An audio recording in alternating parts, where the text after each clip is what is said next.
Welcome to Compass Stories. I'm your host, Veronica Sterling.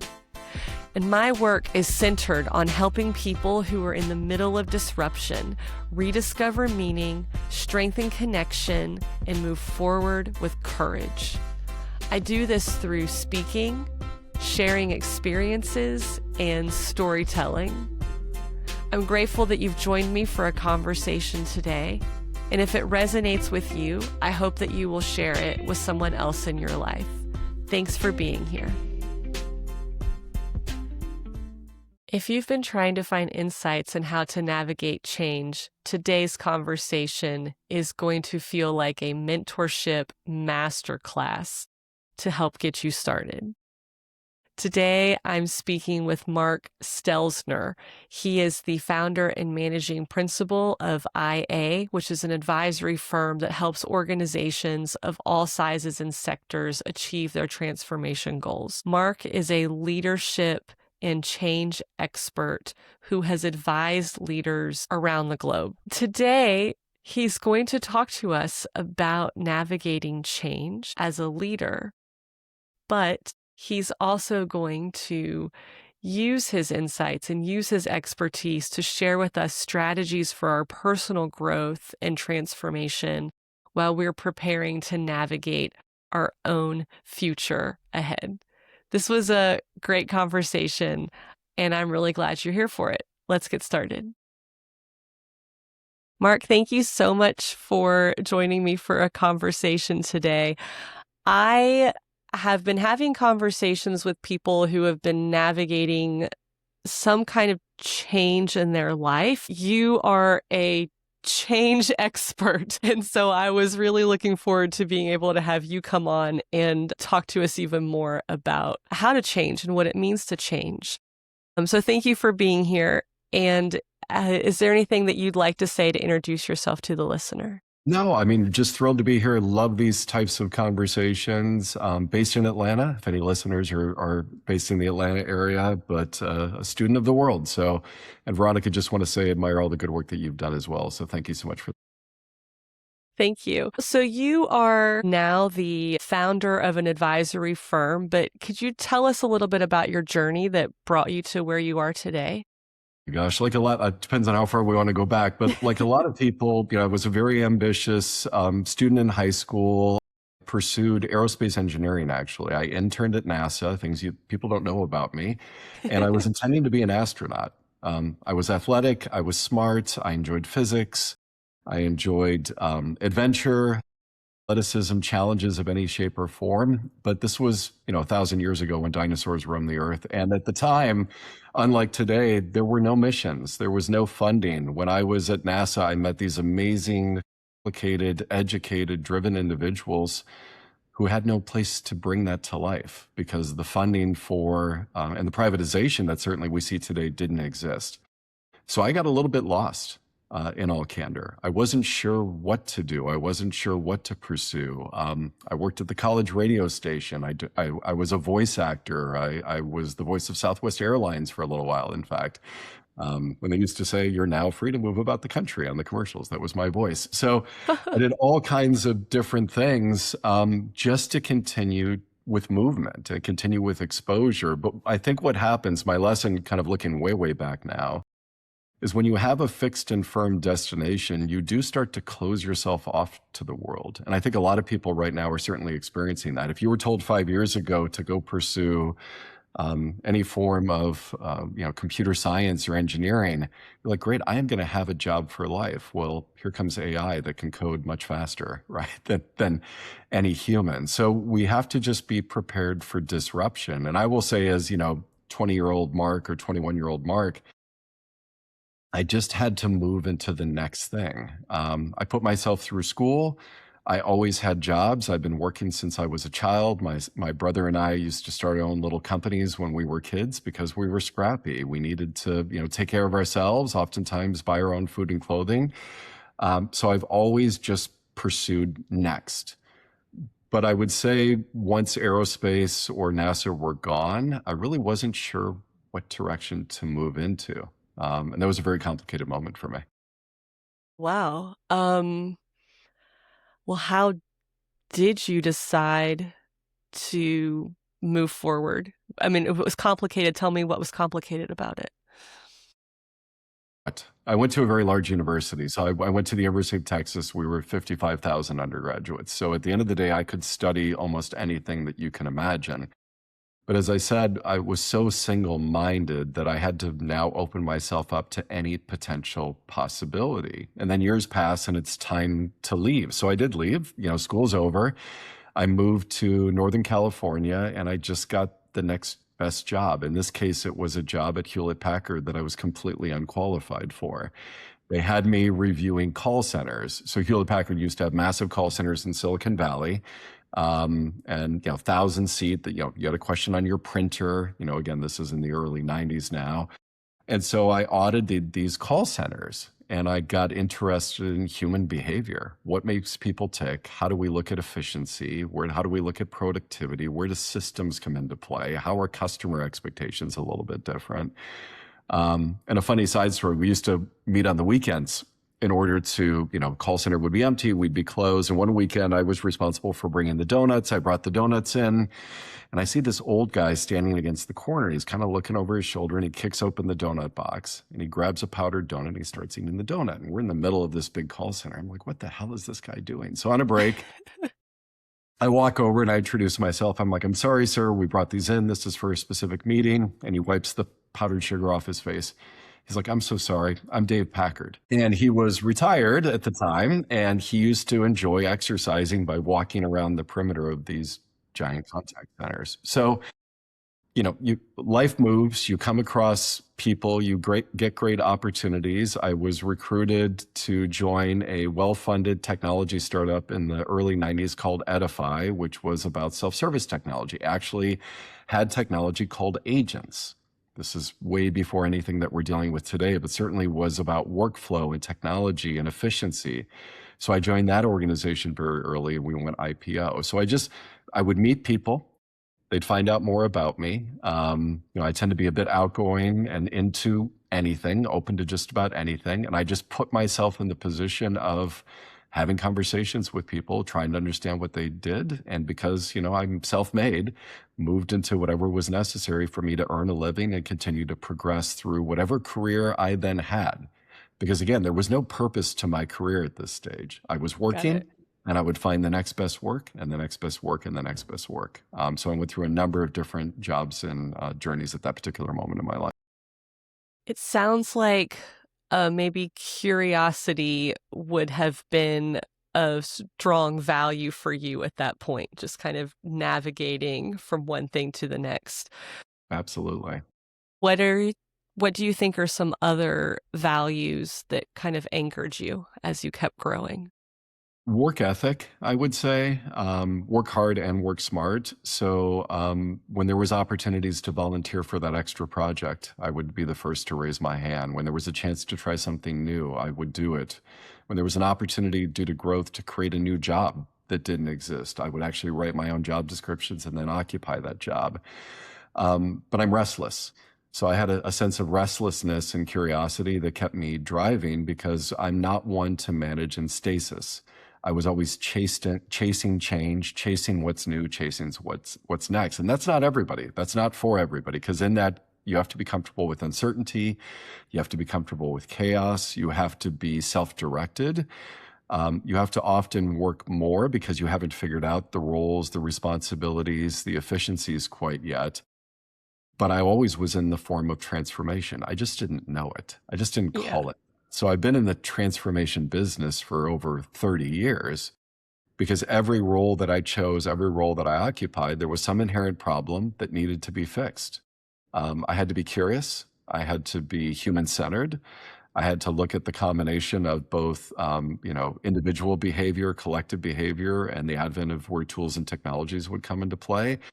And then I'd move into what's new and next. And also, I would say on the edge of new technologies and new capabilities, always moving into and trying to look a little bit forward to say, this is early, this has not hit yet, but it's fun to be at the ground level of something new. So that has always driven me my whole career.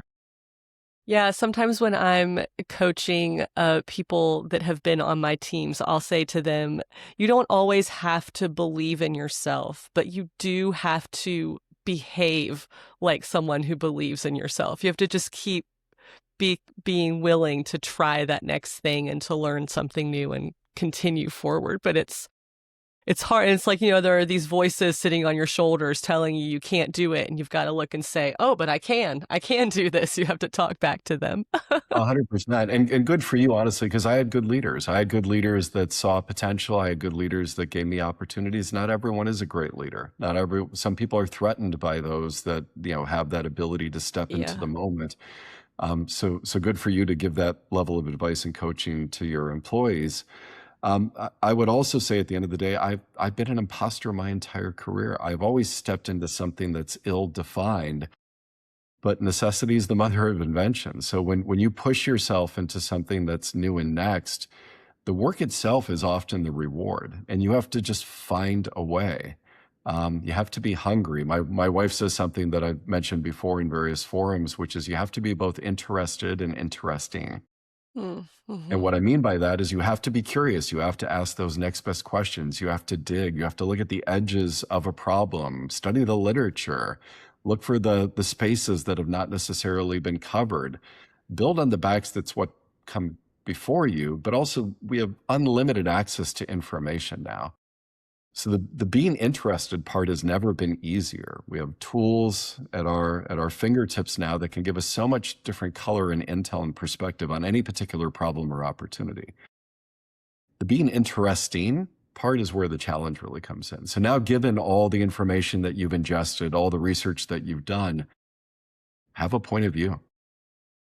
Have multiple points of views. Put out different scenarios or different options for consideration. But be insatiably interested and curious about whatever it is that you've elected to focus on. Don't fall into a moment of stasis, even to the point now, I know we're not here to talk about AI, where break down your own roles and responsibilities and look for those places where automation should likely insert itself. And what skills should you be developing? What is, in fact, the next thing that if you had the capacity and the capability to pursue it, what would that be? But that requires a level of sort of self-reflection and the ability to also hold up a reflective surface to others to make them see what they need to see in order to move people through, and organizations, I would say, even through periods of intense change. Yeah, that's very good. Where can we trip up during transformation? How do we get that wrong? First and foremost, not understanding what the actual customer wants. So I work primarily in HR and in the people function. So I work with some of the largest organizations in the world. Our median client has 75,000 employees in 70 or 80 different countries. So using that example, if I think about what's best for HR, am I actually thinking about what's best for the candidate? What's best for the employee? What's best for the family member, the dependent, the beneficiary? The leader, the executive, the alumnus, right, who has left the organization, and maybe we wish them their best, but want them to come back as they've continued to grow and develop. But have we actually listened to people? We've all worked at organizations where they put out a sentiment survey. Well, is it even safe for me to tell you how I feel? We espouse these values and mission and vision, but is it aspirational? Is it inspirational? Is it factual? Is it functional? Do we have good examples of this? But at the end of the day, can we really find out from the people who know the most, which frankly are the employees, what's most impactful, what's most important, and where will we run into pockets of resistance to change and why? And therefore, if we don't understand what people are dealing with or impediments to availability or activation or even digitization, we're not likely to be successful forcing them from afar. So I'll give you an example. We work with a lot of retail organizations, and retailers, of course, have distribution centers that fulfill orders, for the e-commerce site and also provide products and services to the stores that we all enjoy. Well, a lot of those DC employees don't have access to devices. They just don't, or they don't trust the organization enough or use the services of the organization enough to say, you know what, I should install that app. I should install that information on my computer. I may have language barriers where English is not my native language. but it may be a huge percentage of the addressable population. So then you go out and you buy this automagical tool that's supposed to impact everybody, that you're paying a license for every employee. But if a third of your entire population doesn't even have digital access, we're not going to move that behavior. All we're doing is shifting the responsibility to the person who does, the shift manager or the HR person or some people leader or the location strategy or some dusty kiosk that hasn't been updated in 20 years that sits in the back room. So again, if we're not studying the actual populations itself, we're putting a false premise of impact, of material movement, of behavioral change, because we're not meeting people where they are. So did we take the time to write down and document all the different ways in which work is actually done today, all the different hypotheses on how work will be done in the future, and all the different modalities? Because the other thing I'll say, Veronica, and you know this certainly from your background, in moments of critical care and need, people need to talk to people. Mm-hmm. Yes. Right? So we can put beautiful hamburger menus together and a voice response agentic layer in front of us. But at the end of the day, when I'm, God forbid, diagnosed with stage 3 cancer, or even have a joyful moment that I'm, expecting or adopting a child, it's a moment of stress and duress, impacting our financial or physical or emotional, even for some people, their spiritual well-being. How do I navigate these incredible things that my organization avails me to when I'm frankly overwhelmed? Could be overwhelmed in a positive way, could be overwhelmed in duress. And who's the next best person who can be my advocate, who can help me navigate through these very, very difficult moments for both me and for my family? And is it safe, frankly, in the organization for me to even bring that forward? Or am I fearful of some form of retaliation or mistreatment because of the way that, I'm navigating through this particular situation? So not every moment's created equal. And have we been thoughtful about the humans, the actual people that drive work, that drive the world today? My fear right now is we're losing a little bit of that touch. Yeah. It sounds like when you talk about being interested in everything and getting to the edges, that doesn't just include the research and the thought leadership, but it includes the people in the front line, and an empathetic lens, I think, has to be applied there to really kind of imagine what they're going through. Well, and what's fascinating to me is the leaders with the right level of information, who are often seen to be, ivory tower spreadsheet jockeys that some management consultants whispering in their ear saying, cut 20% here and 40% there. And certainly that exists, sadly, in the world. But we worked with a large tribal nation where we helped them with their transformation, and we looked at their payroll processes, for example.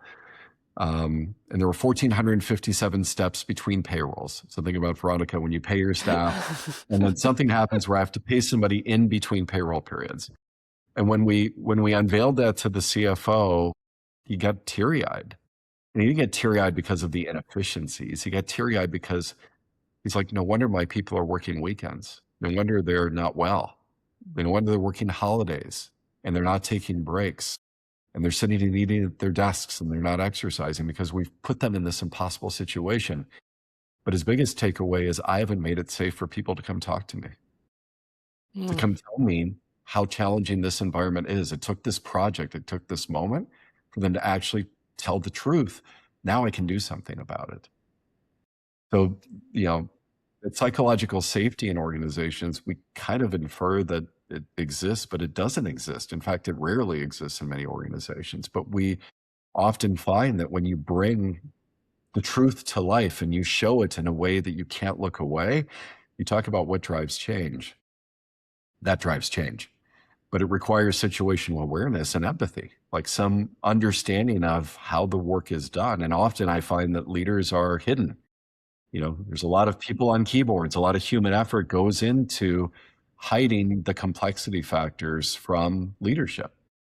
And I advocate for bring those into sharp relief. We want to see those into the bright light of day, because that's who we are. That's the reality. Otherwise, we're talking about the theory of what could be achieved. And this is why change and transformation often fails, is we're not being honest with ourselves because we didn't take the time to understand what's real in our organization. So how does a leader get out of that up in the ivory tower image. They have to come out and connect with their people, but also I think there's this balance that has to happen where we are willing to be vulnerable enough to connect with the people, but also we have to still maintain this image of confident leader ready to, be at the helm and move forward. How do you balance the strength and the vulnerability?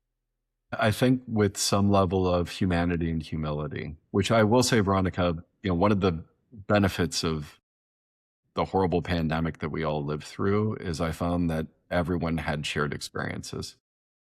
Didn't matter what role you were in. Certainly, access to care was not equitable across most organizations, but it's the most I've ever seen C-level leaders or boards talk about mental health or emotional well-being. We worked with one CEO who was very overt of a very large high technology company, was very overt to his population, put out an email, they had about 75,000 employees at the time, put out an email that said, listen, we're all struggling through this moment. We have amazing programs and care. Let me know how I can help. Like I've had my own struggles in this moment. My own family members are being impacted. How can I help? He got 14,000 emails in 2 days. Wow. 14,000. So if we start, now again, you don't want the CEO necessarily catching 14,000 emails, and there was a team and a whole project. And of course, again, communications, they had great benefits, they had great offerings. How do we bring knowledge into the moment so people can thread care into these experiences?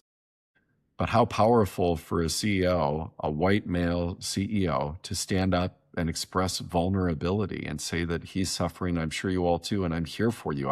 I've got you, and I'm willing to invest. And he would invest. Not everybody's comfortable being that leader. Yeah. I would also say we spend, second to payroll, benefits is our most expensive expense. So Yeah. so we spend all this time bringing these amazing programs, both voluntary and core benefit programs, to our populations, but are they actually using them? Are they aware of them? I'm sure you've had amazing benefits in the organizations that you run as well. I do too. But how do we remind people, hey, we've invested in these great programs to help you navigate through this moment. So it doesn't have to necessarily only fall on the leader, but the leader has to have an ecosystem of partners and resources and capability that they can turn to, so they can activate when in fact someone actually raises their hand. And the most powerful thing that, at the risk of being trite here, that I think we all know is saying, I don't know, as a leader, Ah, okay. Yeah. right? Because we're, to your earlier point, Veronica, we're all supposed to know the answer to everything. Yeah. I don't know. And the next thing is, but I'm going to find out, or I'm going to have somebody who does know get back to you to the best of my ability.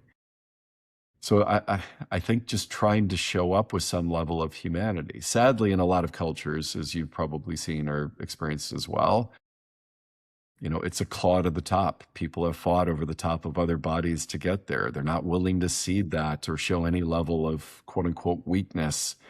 It's draconian.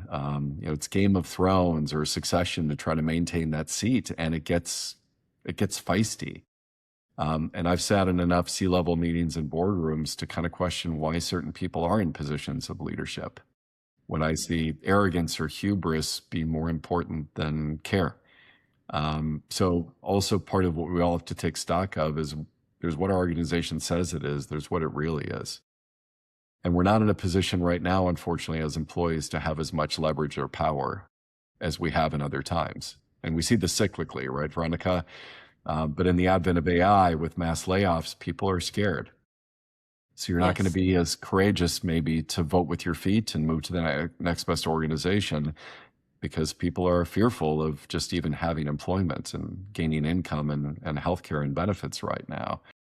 So it's difficult to be brave, but that's why we need leaders to be brave, and leaders to show courage in order to demonstrate that it's okay. And then the other thing, Veronica, is show examples of how you've supported failure. When you gave someone permission to take risks, And it didn't exactly work, but guess what? We learned an invaluable lesson and we're smarter for having gone through it. As much as we want to hold up our successes, can we hold up our lessons learned? You know, the sort of fail fast mentality, which we're going to go through rapid experimentation prototyping, but we know only 1 of 10 are going to work. Well, that's great. We still want the other 9 to try and try again and try again, but we still celebrate the fact that we gave it a shot versus this rush to perfection, which is just crushing to all of us. Yeah. So a large part of my career was in long-term care, senior living, and you talk about like supporting failure. We actually had a program one time where we wanted to reduce the number of falls that the residents and patients were having. And so we put a program in place to identify and celebrate a near fall, because if we identified an almost fall, that meant that what we really found was an intervention that was successful, an employee that did the right thing. And so, yeah, I think that's I had kind of forgotten all about that program, but it had a positive result on the outcome that we were trying to get to, because people wanted to be able to celebrate, hey, I found the mistake, or I got this thing in place the right way. And it stopped something that could have been catastrophic potentially from happening. That's fantastic. It's such a good example. And then you empower people to bring ideas forward, which is, you know, Yeah. not only I saw 5 more things that I think we should consider. Now, certainly we have to prioritize and we can't do everything everywhere all at once. But how do we create this flywheel of open communications where we're celebrating prevention in your case, right? Yeah. But Uh-huh. it worked. That's great. So you're pulling sort of the problem upstream a little bit further to say that's great. Look how many near falls we had versus actual, right? Yeah. Because it's like Versus focus. Yeah, I prevented this, but this and this and this almost happened too. And that's so right. then Yeah, there's just new solutions that we have to seek. So 100%, 100%. Because there's, I mean, people want to do well. People want to show up. And I think we've lost a little bit of trust. I mean, we see this in return to work policies as well, where it's everybody needs to be back in the office because, you know, you're sitting at your home office and fooling around. No, I find the opposite. I find people are working harder and frankly working longer hours because it's harder, as you and I have experienced, right, to turn things yes. on when when you're Yes. working from whatever environment you're occupying. So, but anyhow, no, great questions. Enjoying this chat. Thank you so much. Oh, thank you. So, as a believer in humanity, do you feel hopeful or worried about the evolution of AI? Both. More worried than hopeful, and here's the reason why.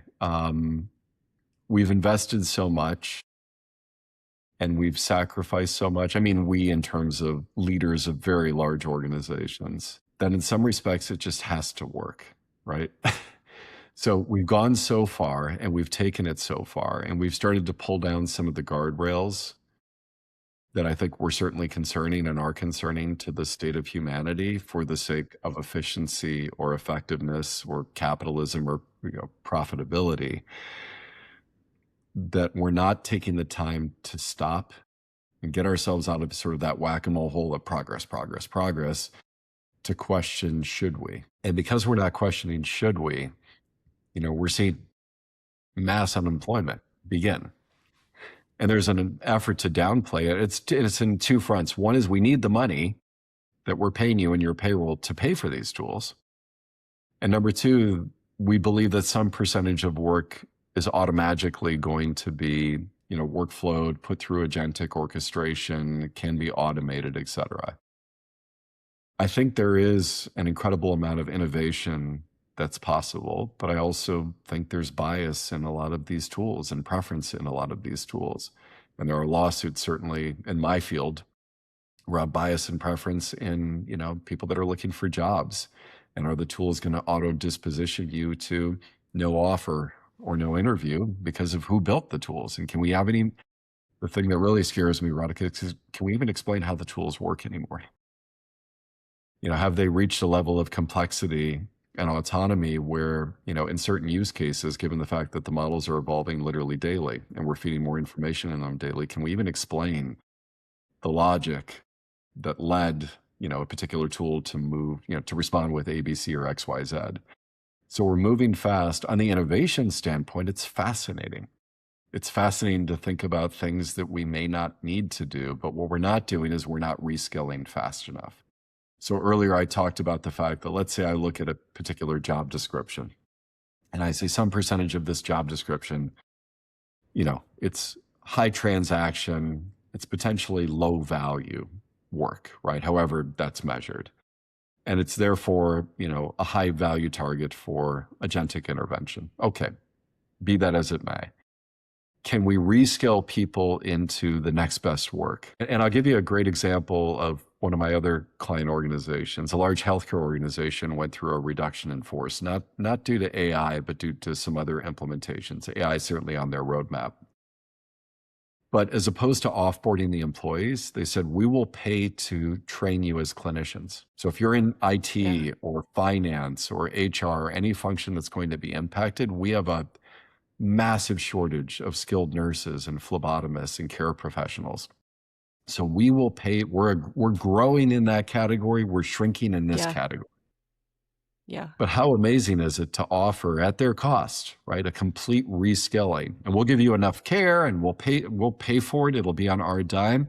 Not every organization is thinking necessarily that way, or even has the ability to move people en masse into a reskilled category. I've got a 12-year-old son. My question, I'm going to be 150 when he graduates high school, by the way. But my question is he better off having skilled labor versus being a knowledge worker? Probably. Would I rather have him be an electrician, right? Or work in some form of electronic repair or other than a traditional college path? The way I'm seeing jobs moving, probably. There might be more jobs in that category than exist in the knowledge work that, let's say, his dad does every single day. But we're not necessarily taking time with intentionality to really break things down and build up, and therefore move en masse our labor pools into what's next. Nor have we done a good job, Veronica, of asking people what they've developed on their own. Because we're all Interesting. citizens of the Yeah. world. People are going out and re-educating themselves right now. But there's not necessarily a place or a tool where they're putting that information saying, hey, Veronica just got an AI certificate online from MIT, right? So at the end of the day, oh no, we need to go to the market and put a job description out and hire somebody else who's going to be our AI expert. So we're not even looking internally for those that have taken the wherewithal to reskill or upskill themselves, Mhm. to create high situational awareness or give enough lead time for people to move from A to B.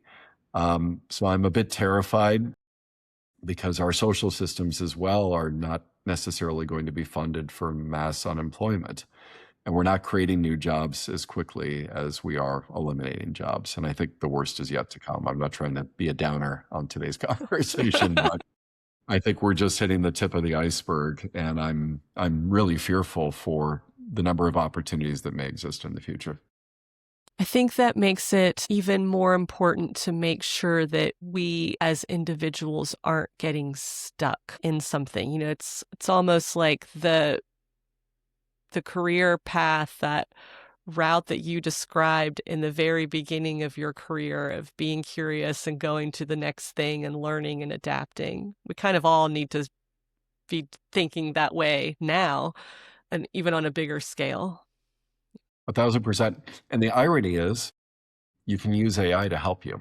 So if you were to upload, your resume, describe all the projects you've done, whether you got credit for them or not, think about all the skill sets, et cetera, and you were to put that into AI, and you were to say, okay, in my category, what portions of this work, this is my job description, this is my current job description, and you were to describe in a narrative format, this is what I spend my time on today. Use AI to help tell you. And then you say, give it permission to say, now, what would you go after AI? What do you think you would intervene on? And which skills are transferable? Okay, which careers are they transferable to? What skills should I just let go? They aren't going to be relevant in the future. Give me permission, because AI wants to be helpful. That's why it hallucinates, right? Be critical of me. Give me permission and be critical about the fact that, hey, I might be at risk here, but you have to give it permission. So it's not so positive necessarily. Yeah. In a radius around me, what programs are available to me? Where are there Interesting. free programs or freemium programs? Where is there free online education where I can reskill myself? So use it to be also a coach, a career coach. It's Interesting. actually shockingly really good at that. Use that as one point of intelligence. Also secure coaching and advice, and look at the programs that your employer avails you to. But put the same tools to use to give you higher level of situational awareness, so you're not necessarily blindsided. And what is interesting, the tools have fairly good awareness of where they're being put to work and where they're not being put to work, and what's likely coming relative to development. And this isn't a high investment. It doesn't cost a lot of money to go through this exercise, but the same tools that can put you out of work could also help you secure that next best opportunity. Yeah, I think you're giving some advice that segues into a question that I have wanted to ask you. So this is maybe shifting somewhat outside of the workspace, but to the life of the listener. I feel like in my work and in my life, there are these two parallel conversations I'm always having with people. One are people that are navigating grief, they've become a caregiver, they have loss. That really they're dealing with change in their life that none of us want, but they are finding these very resilient ways to move forward in spite of that disruption.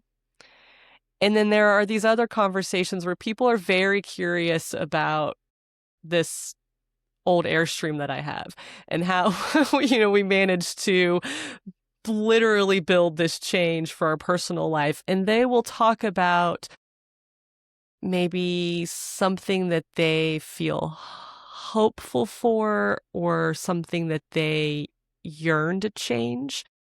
But I think that they also are stuck a little. They kind of find all these reasons why the change isn't available for them.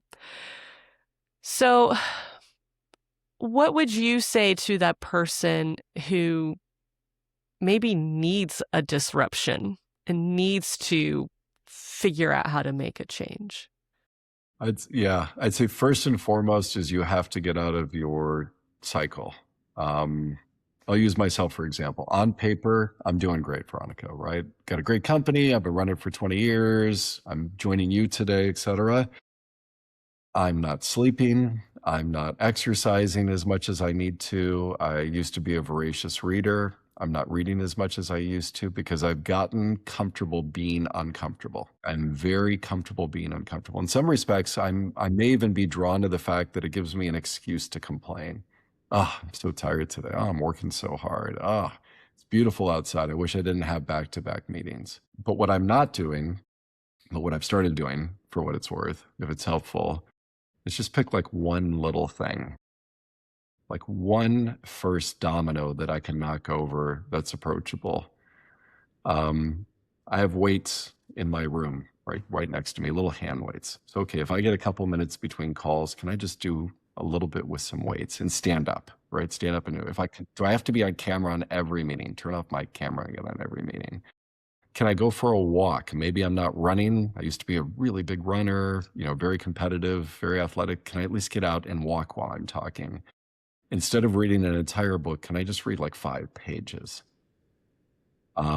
Can I get into a different environment? I mean, I so admire what you're doing with your Airstream, but can I actually get out in the world? I travel a lot for business. I go to a lot of different organizations. What I don't do is I don't build in any leeway for me to spend an extra half day and go explore. Just go explore, go do something in that city because I'm in that city, as opposed to airplane, lift, hotel, meeting, hotel, dinner, hotel, airport, next city, just breaking the habit. And then writing down how I felt. Like, how did it start to feel? Because something about awakening parts of yourself. When I talk to people often, Veronica, what gives you energy and what steals your energy? I'm doing a lot of things that steal my energy today, but I know what gives me energy. So just go try to see if it still gives me energy. Is that accurate? Am I living in the past? Am I, memorializing some version of myself that doesn't exist anymore? But what gives me energy now? And I would say also, who gives me energy? Because oftentimes, I'm sure you run into this a lot. There's this, we're all in isolation today. In many cases, my wife's a college professor. People have lost an ability to communicate effectively with other humans, right? To even Yeah. have an intelligent or interesting or curious conversation. Who gives me energy? Who's going to challenge me? Who did I give permission to push back on me? Who's my accountability partner, as it were, right? Yeah. So again, Uh-huh. as I said earlier, hold the mirror up to me to make me look at the reality. I can look at myself in the screen and see how tired I am. It's good for me. It's good for me to see every single day. But like, who's my accountability partner? And, that's all well and good, but what do I hold myself accountable to? And I think there's a lot to this notion of energy stealing and energy building, because it is a momentum builder. Like when I start to feel energy, I'm drawn to it. It's magnetic, and I want more of it, more positive energy, certainly. Even like, what news source do I listen to? What podcasts am I spending time listening to? I'm like, oh, I don't need to hear any more negativity. But oftentimes, I think as humans, we feel bad, and it's a self-reinforcing loop. So how do we find joy, however it's defined? And I know this is all like probably obvious things, but I will tell you, just from, it's easier said than done to take that next first step. And it's easier to do it with someone locking arms with you and saying you've got it. And much like we talked about earlier, I talked about what's not working or what we didn't achieve, but I didn't fall, right? Yeah. I took the Uh-huh. first step and I didn't fall. So take two more, and take 10 more, and take 100 more. Um, we just need momentum, and it's very easy to get distracted, and it's very easy to be alone right now, unfortunately. Yeah. Yeah. I think it is, sometimes we have to remind ourselves that we're allowed to change. That's right. 100%. Gosh, I love that. Um, I'm sitting here, I'm 54 years old, and I'm ready for a new thing. Like, I've run this amazing business, and I'm insatiably hungry I'm a little bit bored. I'm not ashamed to say, like, I've done what I've done for a long time. We're certainly doing amazing projects. I have fantastic clients, but I've lost the challenge a little bit. So I'm like, Yeah. what's the next challenge? What's the next thing? Because that's what gives me energy. As I said, when I get still, I start to get bored. So I'm a little still right now. So I'm feeling that pent up sense of like, I need to go do something, whatever that something might be. And I can find it in my work, but I'm more likely to find it in my personal life. Yeah. That's my next goal. Yeah. You really inspired me the last time we had a conversation together. I was coming off within weeks of closing a company, deciding to pursue this new thing, plan this trip, put myself out there in a completely different way, and um and feeling very uncertain about all of it and excited, but the scale was definitely tipping towards, uncertainty more than excitement. And you said, well, Veronica, I'll be 45 this summer. And I think you said, well, Veronica, you're in your mid 40s. You can change 7 more times before you retire or something like that. And that really stuck with me because I thought, oh, yeah, I can do this, and I can be curious about it, and I can lean into this season. And I think sometimes we build up this idea about the risk that comes with making a change, and Correct. maybe the risk isn't really so great. I mean, it's if I'm if I want to change again, I can change again. If I become less curious about this endeavor and more passionate about another, then I Yep. can follow that. That seems 100%. better than being stuck, I think. Well, So, and oftentimes it's okay to have a job. Like, you might have something that pays yeah. the bills now, but that's, at the end of the day, you're using that to undergird whatever's next. And there is a false promise of what employment gives you, right? There's a false sense of security. And, I'd suggest every one of your listeners looks at their employment agreement or what they sign when they accept an offer letter, it'll say at-will employment. Guess what at-will employment means? I can terminate, and it'll probably say this too, I can terminate you for any reason or no reason, right? Maybe unless you're unionized or you're in another role that carries a specific contract, that's most people. So we like to believe that jobs are permanent, but there's impermanency in the world. So we have to be scrappy, right? And like we talked about, like you've got at least 20 years into however much time you've been a professional to date, you've got another tranche of that left, right? Yeah. You start in your early 20s and we take you to today and get you to your mid 60s. You got 20 years to do whatever's next. And that could be multiple things of whatever's next. So, I've got time. I'm not out of time. No one's out of time until we're out of time. Yeah, that's the true. thing, right? Yeah. Yes. No one's out of time until we're out of time. So while we still have the ability and the wherewithal, like pursue it. Now, again, it takes opportunity, it takes access, it takes help, it takes assistance. But there's a lot of good people in the world that are willing to step up and step in. And oftentimes, again, back to vulnerability, it's a matter of asking those around you or meeting those around you who can and will offer help, because I find people are more generous than maybe people think. Yeah, I think that's true. That's something that I'm learning as well. Connection Absolutely. is better than isolation. Yeah. 100%. Mark, what have we left on the table? What is there out there that you feel like we should still say to one another or to the listener before we wrap this up? I'd say just try one thing. Years ago, I accidentally started this movement called Job Angels. This was in the recession of like 2008, 2009, where I asked people to just help one person find a job. So pick one person to help and pick one thing that brings you joy. Not 100 things. Don't fundamentally overhaul your life in one day. Like, be reasonable with yourself and be caring for at least one other person. Give of yourself and give to yourself. And that's the best advice that when I listen back to this, I can give to myself as well. Yeah. Oh, that's good. This was a wonderful conversation. Thank you so much. Thank you, Veronica. I appreciate you inviting me. Yeah. Tell me, where can the listeners find you, connect with you? Yeah. So if you're interested in what I do professionally, IA Transforms. IA, it's like the dyslexic brother of AI, apparently. I accidentally made that company name. IATransforms.com. Find me on LinkedIn. Just search for Mark Stelzner. There's a few of us in the world, but certainly cyberstalk me, connect with me, Google me. I look forward to connecting with the listeners and look forward to continuing to follow your journey as well, Veronica. Thank you so much. That's awesome. Thank you so much. I look forward to talking to you again. Bye. Thank you for listening to this episode of Compass Stories. I'm your host, Veronica Sterling. And if you've enjoyed this, please subscribe to hear more and share it with others. Thank you for doing so. That's really helpful for me.